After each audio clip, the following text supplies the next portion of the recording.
This is RTV News. Top of our edition, Rwanda and Singapore have committed to strengthen bilateral ties. This as President Paul Kagame has begun a three-day visit to the Asian country. Serge Inhore brings us this report. On Friday, His Excellency Paul Kagame met and held discussions with Singapore's Prime Minister. The talks between the two dignitaries focusing on, among other things, social-economic transformation, reconciliation and good governance. They also committed to further strengthen existing bilateral cooperation. President Paul Kagame also paid a courtesy call to President Halima Yacob at Singapore's Presidential Palace, where they discussed bilateral relations and topics of common interest, including innovation, technology and education. Before that, the president had toured Nanyang Technological University, where he saw an exhibition showcasing the university's history over the last 30 years that have led to it becoming one of the top academic institutions globally. President Kagame delivered the Majula lecture and interacted with close to 1,000 participants in a session moderated by the president of the university, during which he spoke to participants about Rwanda's extraordinary journey since the end of the 1994 genocide against the Tutsi. First and foremost was the need to innovate around national unity and social cohesion. We started by creating security because that is the basis for anything else to happen. We also immediately initiated the process of merging the Liberation Army with the defeated army of the former government. A country without a shared national identity has no future. Rwanda's historic unity had been progressively corrupted by the previous colonial and post-independence governments. We restored a traditional practice where in a monthly community service brought all citizens together to improve their neighborhoods. We released genocide suspects back into their communities where they were judged through a process called gacaca that focused both on punishment and on bringing the truth to light. This was important for survivors and perpetrators to be able to live together again. We also focused on equipping young Rwandans with a positive concept of citizenship that emphasizes that we all share rather than what divides us. The African leader called on the students and faculty of the university to work through cooperation to help to overcome the many challenges the world has continued to face. In this room, there is unlimited amount of talent, ingenuity. And the world is full of challenges affecting individuals, again, families, societies, and countries. But I think as human beings, we always want the best for ourselves. So we should be able to work together. I'm looking forward to bringing Rwanda closer to this campus, or this campus closer to Rwanda, but by that to other parts of the world. And we should work together. We want to tap into their resourcefulness to address these challenges. The Rwandan head of state also expressed his gratitude for being invited to participate in the discussions. The president had also witnessed the signing of a partnership agreement between the Nanyang Technological University and Rwanda's Ministry of Education. Starting next year, Rwandan students will be given opportunities to pursue their studies at the university in Singapore. He concluded his visit to the university by planting the traditional Rwandan medicinal plant, umukunde. Known as Assam in Singapore, the plant represents versatility and resilience in pursuit of innovation and sustainability. Thank you, Selsh, for that report. Now, Rwanda's permanent representative to the UN, Ambassador Clever Gatete, has made a statement during the Security Council briefing on MONUSCO and noted that implementing the two tasks of the Nairobi process provides solid ground for the ending of the presence of foreign and domestic armed groups that are in eastern part of the DRC, reiterating that Rwanda is also committed to the Rwanda roadmap and its implementation as elaborated in the DRC-Rwanda Joint Permanent Commission for the implementation of the roadmap, and that the two processes complement each other. When the East African Community Regional Force is being deployed to implement the Nairobi process.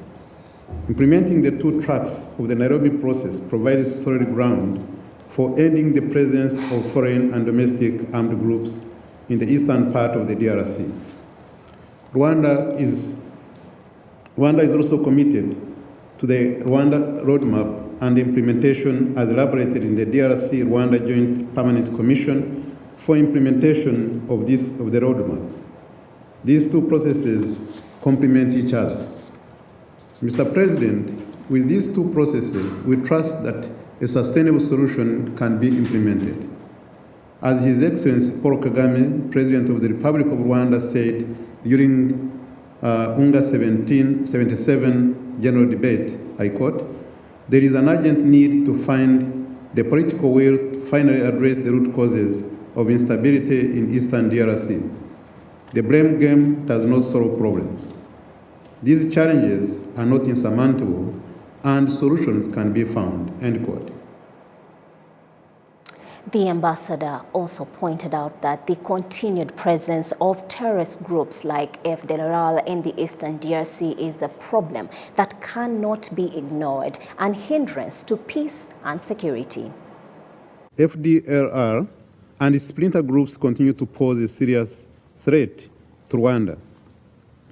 Therefore, troubling concerns arise when the FDLR and splinter groups receive support and comfortably operate along FRDC, the armed forces of the DRC. Such a treatment allows these negative forces to reorganize, recruit, and conduct cross-border incursions on Rwandan territory. FRDC must stop forging alliances with hostile and sanctioned armed groups such as FDLR. Mr. President, the presence of FDLR in the DRC should never be underestimated. A genocide ideological group should not be evaluated numerically.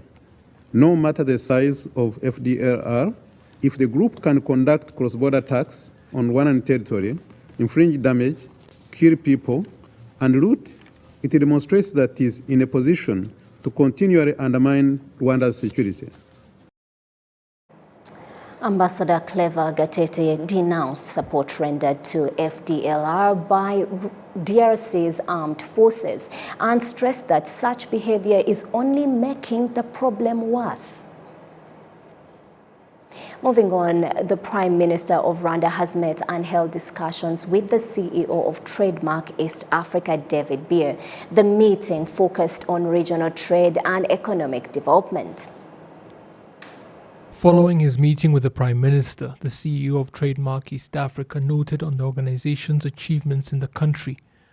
Trademark East Africa has been working in Rwanda since 2010, since we were created, and have had a very successful partnership with both the Rwandan government and Rwandan business to firstly reduce the cost and time of trading across borders, and secondly to increase the competitiveness of Rwandan businesses in the region and in the world. We have completed projects of around $100 million cumulatively. We're spending around $8 million this year to achieve these outcomes. At the moment, we're working on the one-stop border post at Rusizi and in the process of developing ports on Lake Kivu. We hope and expect that these will have a significant positive impact on businesses in Rwanda and on trade with the rest of the region. The organization's presence in different parts of the continent is also being seen as another source of opportunities for Rwanda. The opportunities lie in the fact that we are one as Africans, and they started by helping us here in East Africa and spread their initiatives elsewhere on the continent. We are now part of the African Continental Free Trade Area, and them assisting other regions to boost trade will be beneficial for all of us, and we will see greater returns. Since its establishment in 2010, the not-for-profit Aid for Trade organization has supported projects worth $115 million. The trial of genocide suspect Felician Kabuga has continued at The Hague. It has been announced that witnesses accusing the genocide suspect will begin giving their testimonies next week on Wednesday, which will be when the proceedings will continue. The accused has refused to appear in court during the proceedings of his own trial. The Rwandan national is accused of horrendous crimes he committed during the 1994 genocide against the Tutsi in Rwanda and faces 6 separate crimes to do with committing genocide, incitement to commit genocide, and crimes against humanity. The now 87 suspect was arrested in France 2 years ago after decades of being on the run. Moving on, in order to address economic impact of the COVID-19 pandemic, Equity Bank Rwanda is encouraging its members and others to participate in the $6 billion fund, which aims to help investors recover from the effects of the pandemic. Take a look. The Equity Bank Fund will focus on agriculture, business, investment, and technology-based economy, among others. Neon Shuti Innocent and Kamkama Faith are some of the members of Equity Bank Rwanda. We have a lot of clients who need capital but have no guarantee. So this is a good channel that will help us support our clients and members of the bank to get access to financial support. It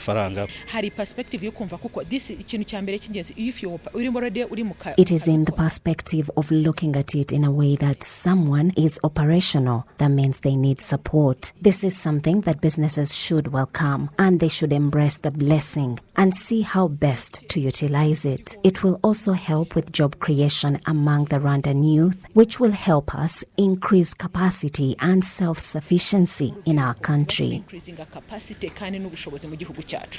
Hannington Namara, the managing director of Equity Bank Rwanda, explains how the fund will work and how it will benefit its members as well as Rwandans in general.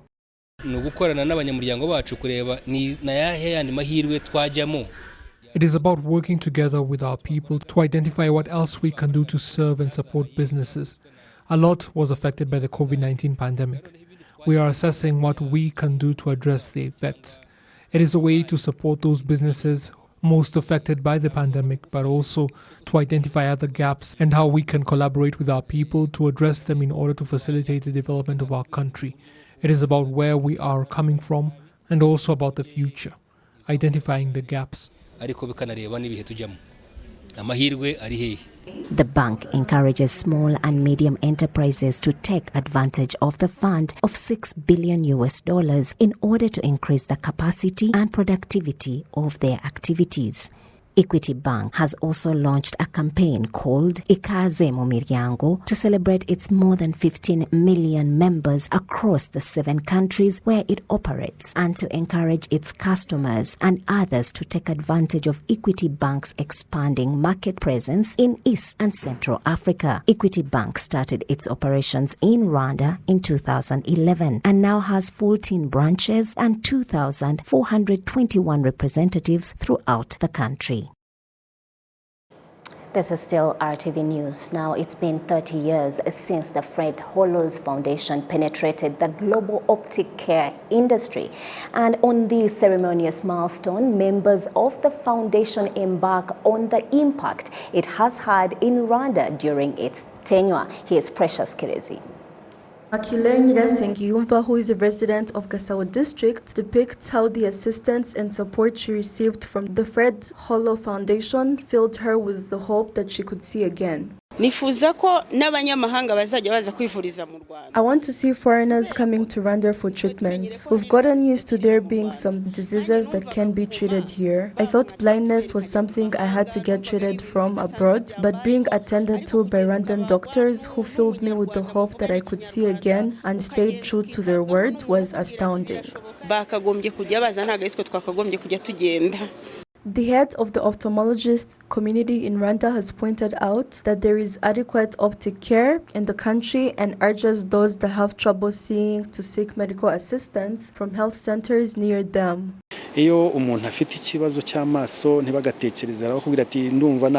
Most times when people are faced with optical issues, they treat them with traditional medicine, which can make things worse by the time they seek medical attention.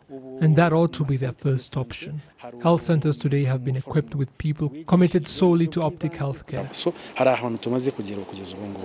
The head of the Fred Hollows Foundation in Rwanda has conveyed the fulfillment derived from achieving the goals they set upon their arrival in the country. The Fred Hollows Foundation started its work in Rwanda in the year 2006.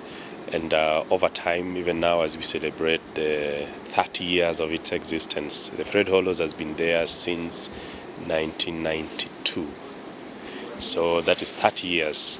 So in Rwanda, we have been partnering with the Ministry of Health and other partners like the Rwanda Ophthalmology Society, the Rwanda International Institute of Ophthalmology, really to support the delivery of eye care services. And I know our work has been a little more on, how do we, leverage on partnerships, with government to look at the various, systems, strengthening building blocks for eye health. So we are focusing on leadership and governance. We are focusing on, the equipments and supply chain for eye health commodities. We are also looking at how best do we support government to strengthen equity in terms of delivery of services. Rwanda's Minister of Health commends the foundation's contribution to the country's healthcare sector since their arrival and pointed emphasis onto the fact that the government will continually support their cause and ensure every Rwandan citizen has access to optic healthcare. We are aware that cataract contributes to over 45% of avoidable blindness. The ministry is aware of the significant efforts and investment the Fred Hollows Foundation has made so far for the improvement of eye health care in this country. This celebration provides an opportunity to confirm our commitment to deliver comprehensive and integrated eye services to the people of our country and ensure that no one is left behind. As they celebrate their 30-year anniversary, the Fred Hollow Foundation reminisces on their achievements with pride and stand committed to their goal of improving optic healthcare. Precious Kirezi, RTV News. That's my time with you. Thank you so much for staying with us. Keep it RTV. I am Isabel Masozera, and on behalf of the entire news team, thanks and have a wonderful night.